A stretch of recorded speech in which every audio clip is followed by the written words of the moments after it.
A very good morning to the chairperson, honorable judges, teachers, and all my friends. Today, I would like to share a story entitled Cinderella. Once upon a time, there lived an unhappy young girl. Her mother was dead, and her father had married a widow with 2 daughters. Her stepmother didn't like her at all.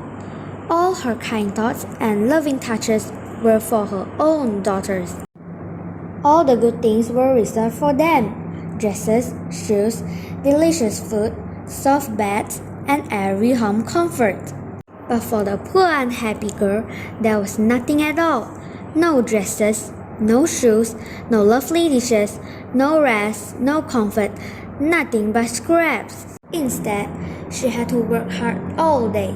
She used to spend long hours all alone talking to the cats and birds.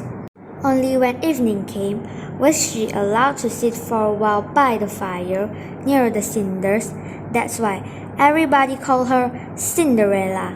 Cinderella has something neither of her stepsister, that is beauty. It was quite true.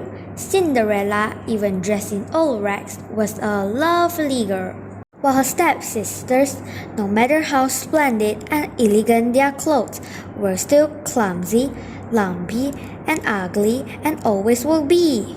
One day, beautiful new dresses arrived at the house. A ball was to be held at the palace, and the stepsisters were getting ready to go. Cinderella didn't even dare to ask if she could go too. She knew very well what the answer would be. You're stay at home to wash the dishes, scrub the floors, and turn out the beds for stepsisters. They will come home tired and very sleepy. Cinderella sighed. Oh dear, I'm so unhappy. Suddenly, something amazing happened. As Cinderella was sitting all alone, there was a burst of light and a fairy appeared. Don't be alarmed, Cinderella, said the fairy. I know you will love to go to the ball, and so you shall. How can I? Dressed in rags? Cinderella replied. The servants will turn me away. The fairy smiled. With a flick of her magic wand, Cinderella found herself wearing the most beautiful dress she had ever seen. With another flick of the magic wand again, a pumpkin in the farm turned into a sparkling coach, and the mice became 6 white horses, while the 7 mouse turned into a coachman in a smart uniform and carrying a whip.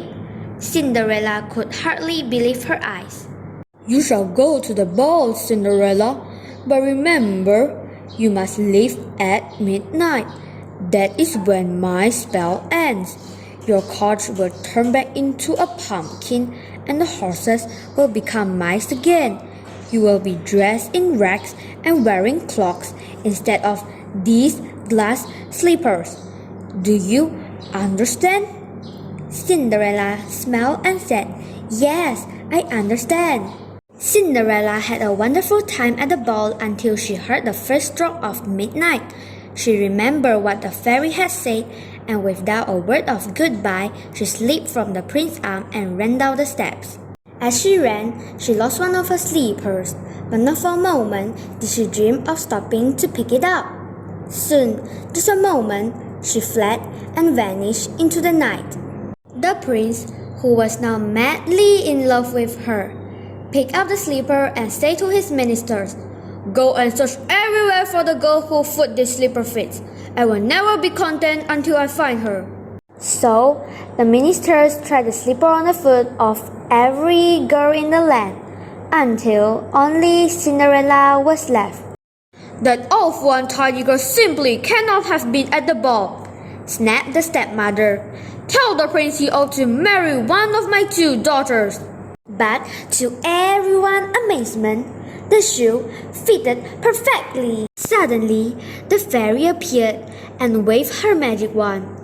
In a flash, Cinderella appeared in a splendid dress, shining with youth and beauty.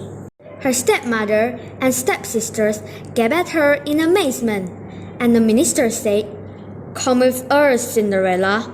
The prince is waiting for you.